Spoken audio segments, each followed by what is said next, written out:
video guy. I made a living speaking for a living. And nevertheless, I needed the art to illustrate this talk, so I appreciate Joan's able assistance in that regard. Well, when John Iper asked me to speak a little bit about Chicago politics, I thought to myself, you know, I'm not a historian, I'm not a scientist. I've been studiously apolitical for most of my life. I'm not a political junkie. I don't go to a lot of rallies or fundraising events in Chicago.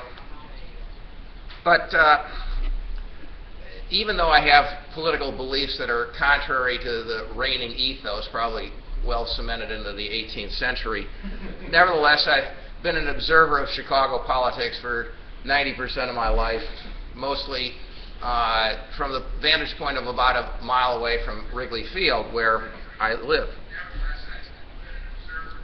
I guess I'm hearing myself in stereo, or echo. Well, at any rate, then I thought, well, I was just in Switzerland, and we're going to hear a little bit about that later. But when we were in Switzerland, I would say I was from Chicago. They say, Al Capone. And somebody else said, Chicago Fire, which is an NBC show that apparently gets broadcast over in Europe.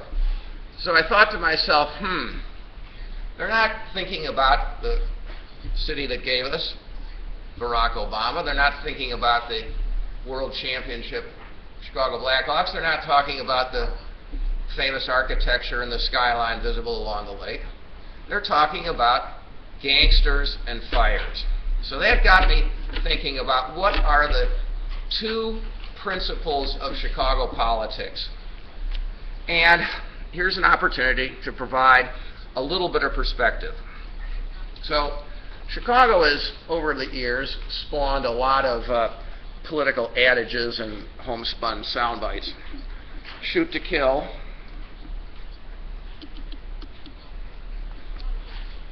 Don't back no losers. Don't make no waves. We don't want nobody who nobody sent. When you deconstruct the double negatives that are there, you can see a high degree of paranoia expressed by those who are in power. They seem to know that the man behind the curtain is truly a humbug. But the question is why people keep paying attention to him.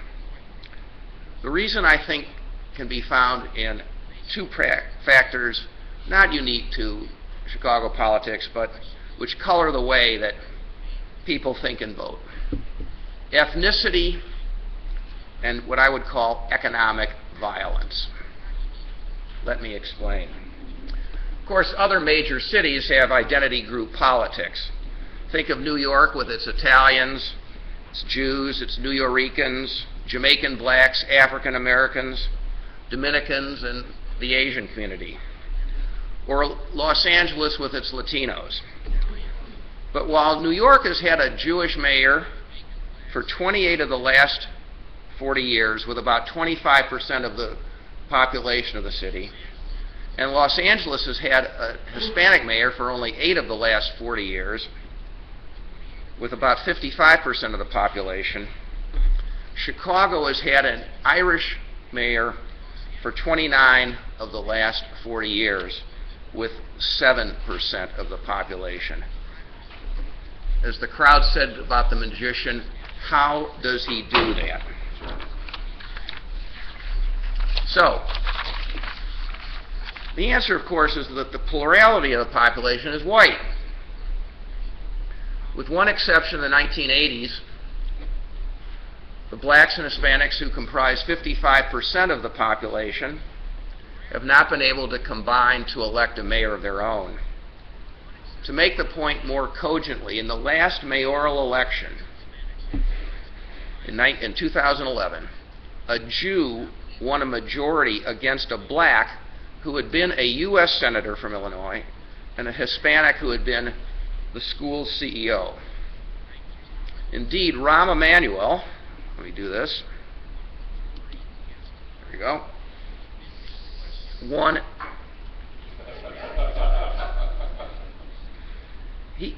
He beat Carol Moseley Braun, in every one of the city's 50 wards, including the 20 that are predominantly black.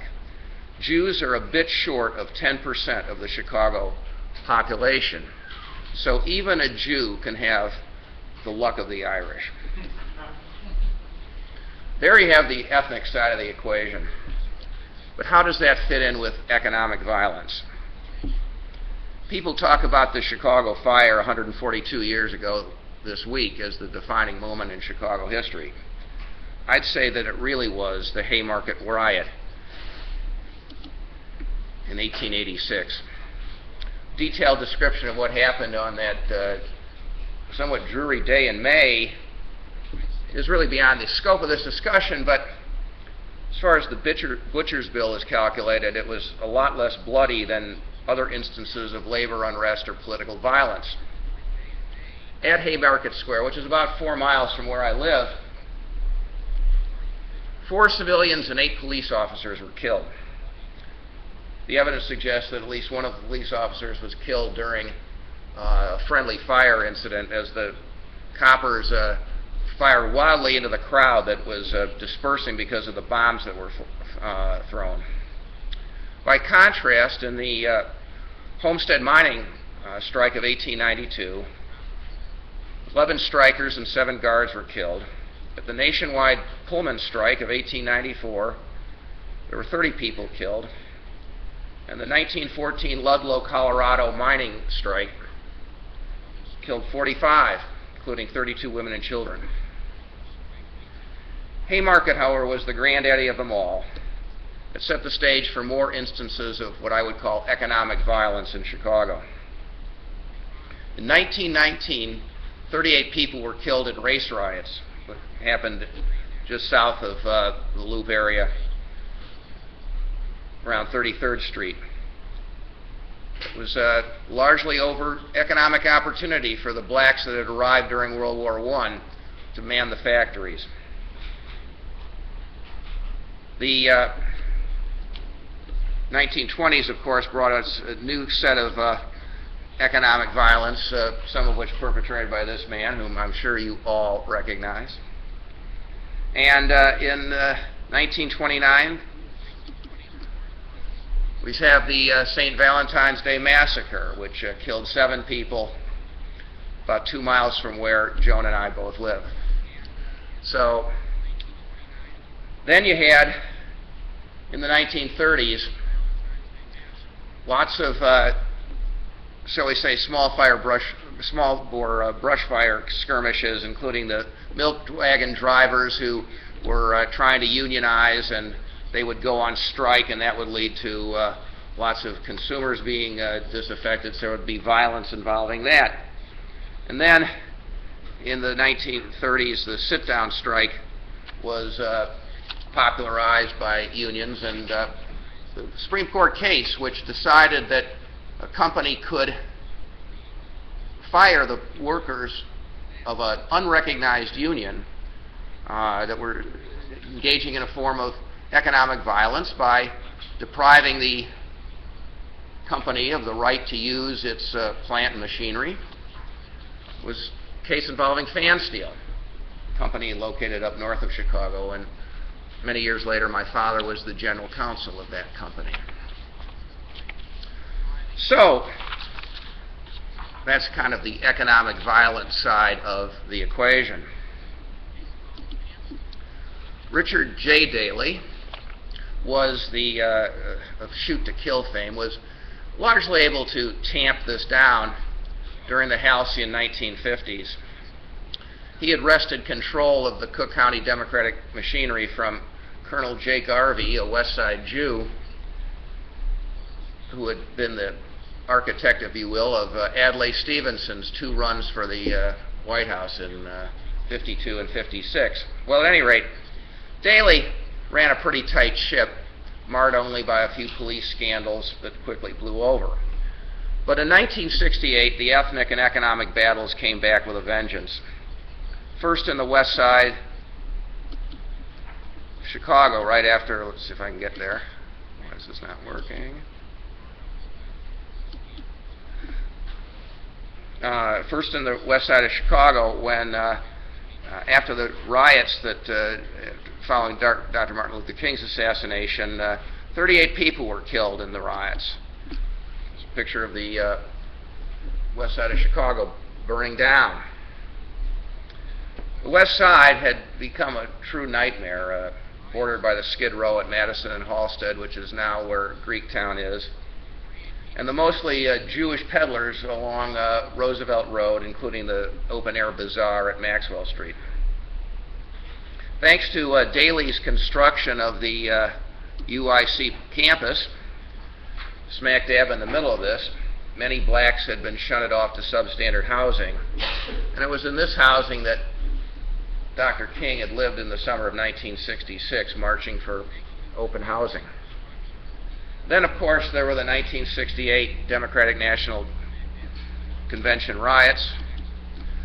And what were these riots? So these happened in Grant and Lincoln Parks along the lakefront. And what were these riots if not about fairer distributing of the economic benefits across all elements of society?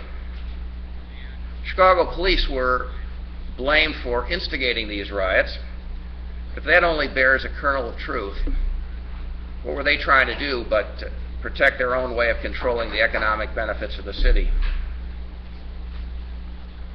So,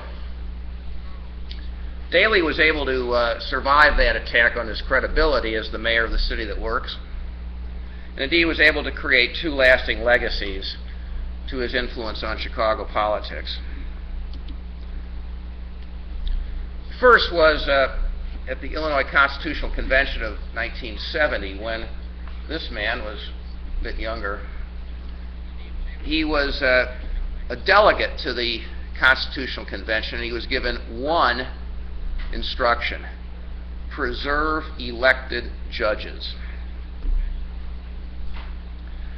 Illinois had and still has a sorry legacy of an elected judiciary. In fact, it's one of the few states that all three levels of the judicial ladder, Supreme Court, Intermediate Appellate Court, and Court of General Trial Jurisdiction, are elected.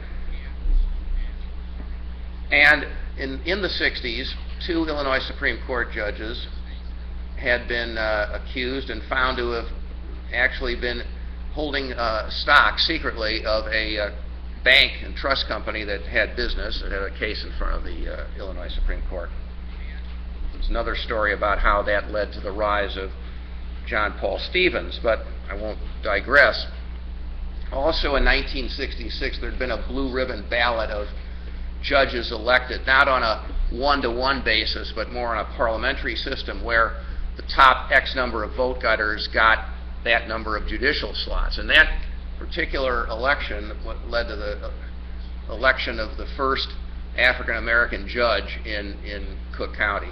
Man, they ultimately named the criminal courts building after George Layton, who, last I checked, was still alive at the age of about 101. But Daley knew that an elected judiciary would be both a fount of campaign contributions. Get the money in from the candidates into the Democratic coffers. There are more elected judges in Cook County than there are any other elected officials, including the county board, the city council, the city clerk, all those other administrative jobs, county recorder of deeds. About 180 elected judges in Cook County.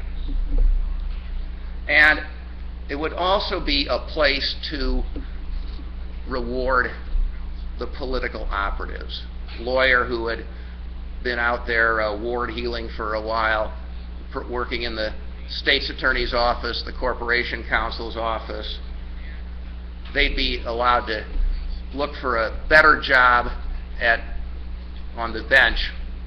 And so, because they were able to use this both as a fount of campaign contributions as well as a way to reward the party faithful, he knew that elected judiciary was the way to go.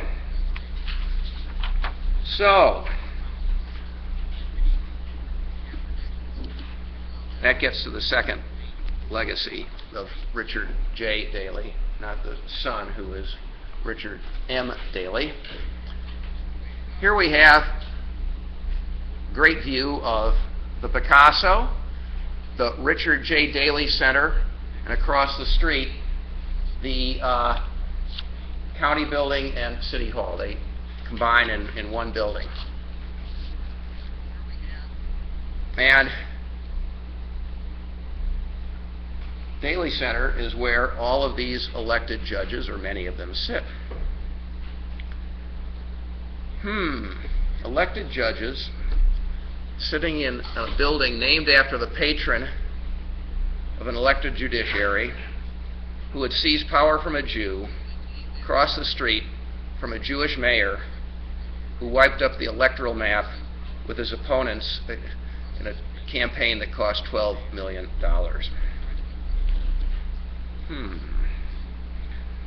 That mayor now faces a crisis of economic violence, though the media are not couching it so much. That's the violence on the streets of the mostly South Side as new gangs vie for control of the drug trade.